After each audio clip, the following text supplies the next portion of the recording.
update from where we left off on our last video, and we have decided to give it a go. give it a go. Sorry, that's Gary Eats. Well, it wasn't. Sorry. We're in the middle of clearing out all of our things. We've been through everything. We've thrown a lot of stuff away. We've charity shopped, eBayed, marketplaced, everything that we can. Yeah, tip. Which has been very, very therapeutic, hasn't it? Yeah, cathartic exercise. It's been brilliant. Great, and it's made us realise how much stuff we've got that we really didn't need. Embarrassingly. Yeah. Really. So that's been a good lesson in itself. So we've got everything packed up. We're moving it. We've got a few weeks until we've got to be out of where we are currently. So in the meantime, we're taking everything from that property to a storage unit, which we have on very good rates.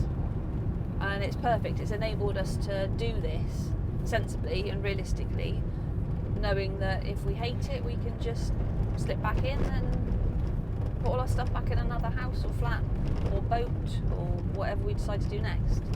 So it's our safeguard, isn't it? Yeah, I noticed you built boat into that. Yeah, I fancy a boat. We've been watching, what's the series? Narrow Escapes on Channel 4. Narrow Escapes. Absolutely so brilliant. Good.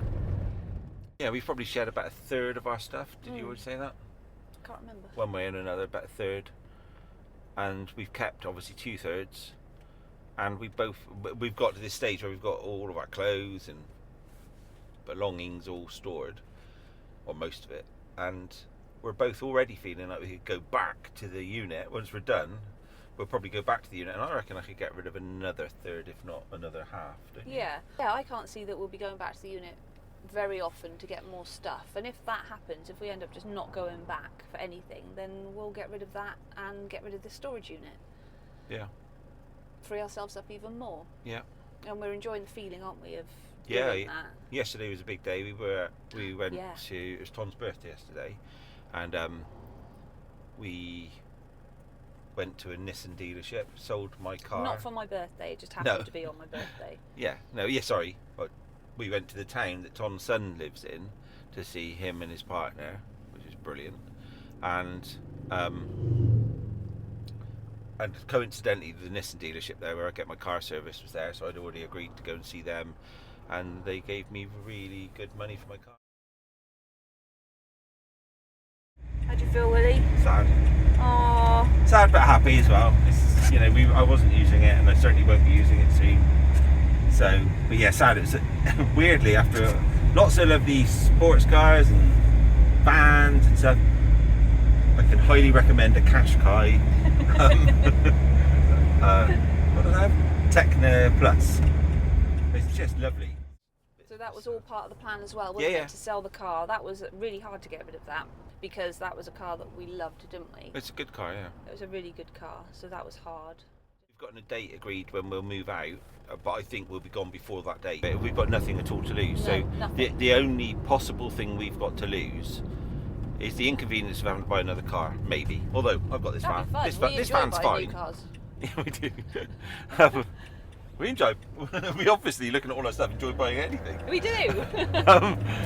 But yeah, so we'd have to do that, and we'd have to find another property to buy or rent or whatever suits us. Yeah, and all that would be fun as well. Yeah. So it's all good. There's nothing at all to lose. If we No. didn't have the van sat outside, so we're lucky enough to have Oh, this van, by the way, this is Will's work van. Yeah. This isn't a camper van. It barely gets used anymore, but thank God I still had it. So we've got it filled up. We're on another run to the unit.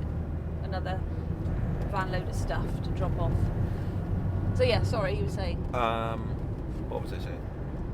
Having the van outside? Yeah, if we didn't have the van, which we've no finance or anything on, it's our van.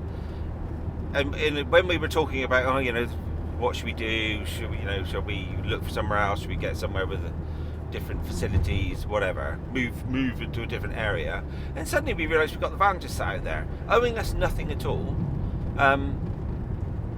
So that's why we're going to do it.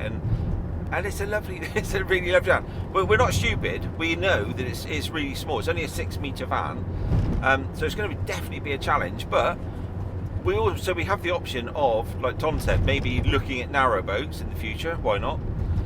buying a house, why not? Renting a house, why not? Or selling our van and buying a much larger van, like a Contiki or a, like a bigger motorhome. But of course, then you get into the whole pros and cons of having a camper van versus something like that. So we're trying it in our van first and see how we get on. Trouble is, we do love going to Highbridge, don't we? And looking at other stuff, so it'd be really, really easy for us to fall into that buying a bigger one. Personally, ours is just, it's compact and bijou, but it's got everything we need in it. Everything. Shower, bathroom, bed. Yeah, made up bed. Just everything. It's lovely, isn't it? Yeah. So, you thought long and hard before we bought this, didn't you? And I think that's paid off. So we're just really, especially, you are as well, aren't you? Really excited about doing it, getting it going. But we're taking our time, we're not rushing into it, we're making sure everything's in place, everything's where it should be. All the loose ends are tied up, so we're not going to be leaving and scrabbling around trying to figure things out. Yeah, the important thing is, for us, is we're not being forced into it. This is a choice that we're making. And it must be horrible if you're forced into it, although from a lot of people we've spoken to, those that have suddenly found themselves thinking, well, I don't know what I'm going to do, I'm going to live in a van and convert a van and live in it. Very often it turns out to be like a blessing in disguise and one of the best things I've ever done. Yes, because we watch, what's that, Levitation. There's lots of people, aren't they, saying it's the best thing they've ever done, and we meet people that say that it's the best thing they've ever done. Yeah. But I would still like to find that out for real, because when you make videos you always put your best life on and all the good things and not necessarily the bad things. We're going to be putting the bad things on so you can see how we deal with things, so you see how we get on. So we're here at the unit now, we're just going to unload the van. I'll show you inside and show you what we got. Plenty of junk if you want to buy any. So yeah, this whole idea is really going to work, or initially work or fail because of this storage. So if we do this long term, we'll let this storage go and resort right back down to nothing. And if but at least, because of our small van, we can use this as like a spare room, which is basically why we've all got big houses, is because, as Ton said in the last video, your bum, your feet and your body can only take up so much space. And then the rest of our houses and our garages are full of this stuff. Ours was. This is like not all of our stuff. A good third more went to the tip, didn't it? It did.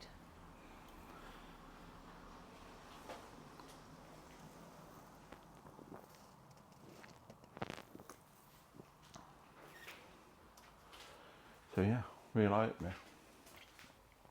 Life goes on. It does. So we've got to move and enjoy life.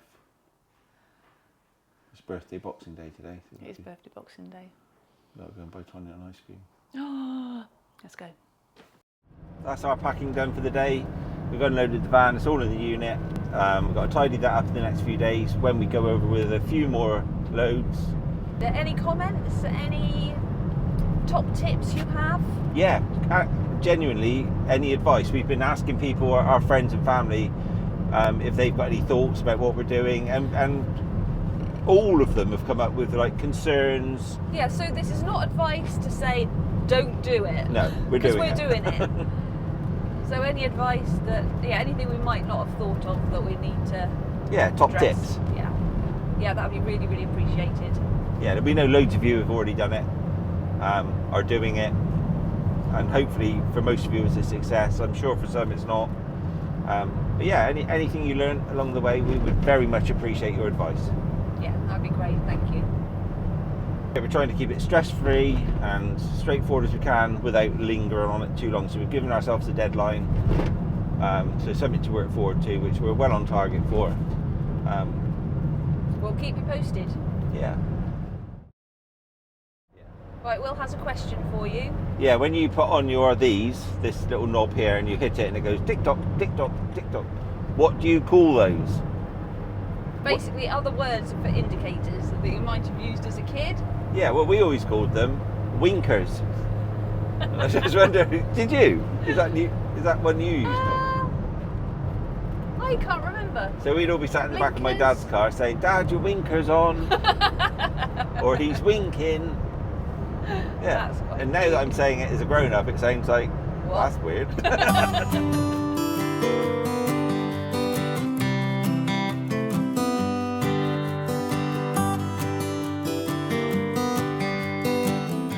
Thanks for watching. Don't forget to like and subscribe, Donna. Yes, Donna.